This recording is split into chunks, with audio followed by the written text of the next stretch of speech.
Hello. बाहेर मस्त पाऊस पडत होता. मग काय चहा आणि काहीतरी कुरकुरीत बनवावं म्हटलं. चला तर मग बनवूया अगदी झटपट आणि सोप्या पद्धतीने घरातल्या सगळ्यांना आवडतील असे चहा आणि पालक पकोडे.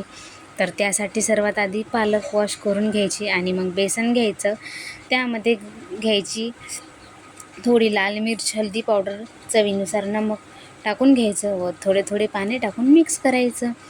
आणि मग गॅसवर कढईमध्ये तेल टाकून गरम करून घ्यायचं. तेल गरम झाले की सर्व भज्जे तळून घ्यायचे.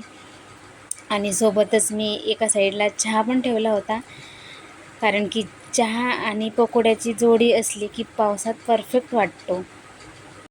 तुम्हीसुद्धा नक्की करून पहा आणि सांगायला विसरू नका कमेंटमध्ये कसे वाटले ते. तुम्ही कधी केलात आहात का असे झटपट होणारे पकोडे? नक्की सांगा मला. आणि चहा बनवतच होती तोपर्यंत मधातच मग माझा छोटा मुलगा पिनू आलेला आहे. मग काय त्याला पण घेतले जवळ आणि म्हटलं कर सर्वांना हाय, तर खरंच करत होता बघा. सर्वांना हाय कर म्हटलं तर करत होता. आणि मग चला तर मग पुन्हा भेटूया पुढच्या ब्लॉगमध्ये. तोपर्यंत खा प्या आणि मस्त राहा, खुश राहा.